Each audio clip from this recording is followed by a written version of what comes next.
We were deeply honored to be invited by Tim and Tom Navarro to work on the Farm to Fashion project in 2019.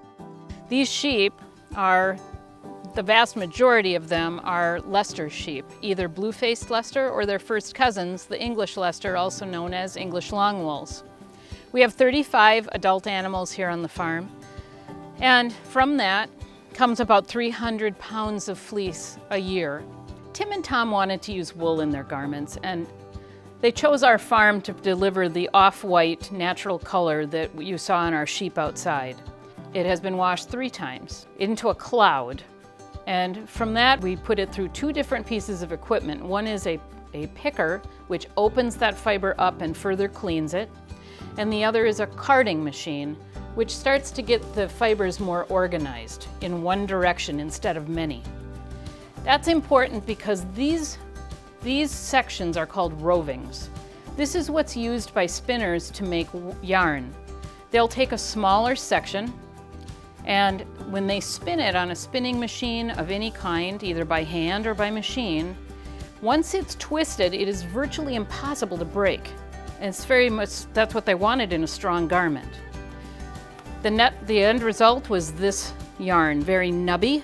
Looks a lot actually like it did when we first took it out of the bath. And that's what they wanted for the texture on the jackets.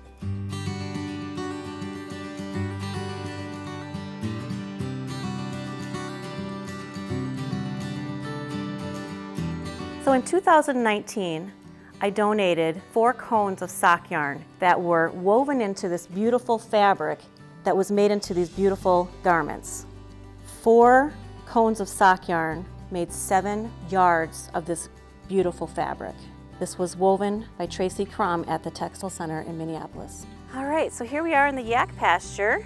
Tell you a little bit about yaks. Yaks are a multi-purpose animal, not native to America. They're native to Tibet and Mongolia.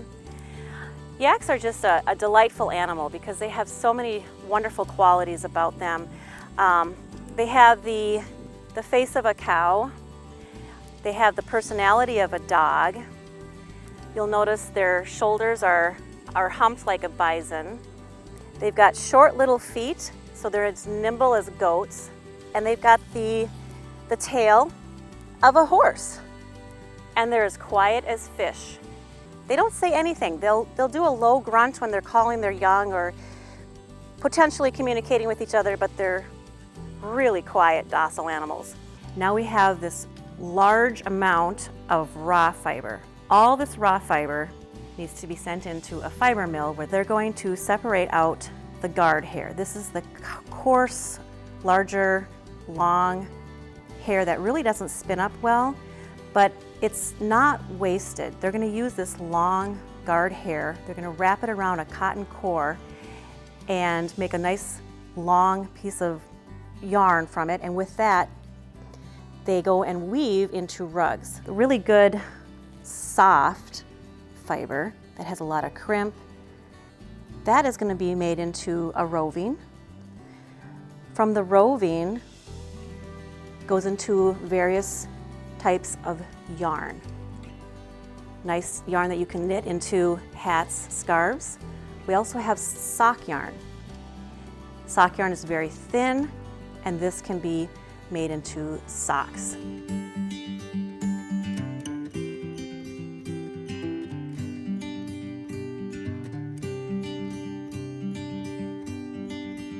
When Tim and Tom were looking at all the fiber samples, they chose the Surrey locks for an adornment.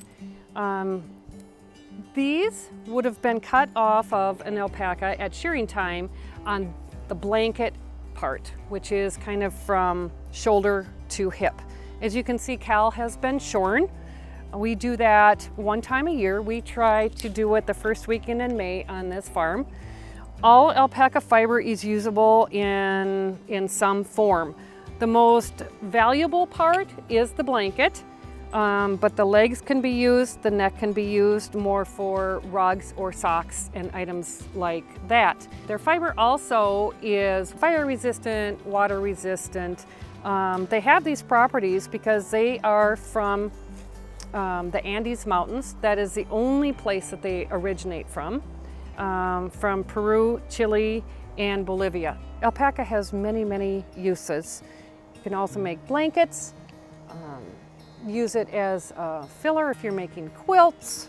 There's all kinds of uses for alpaca.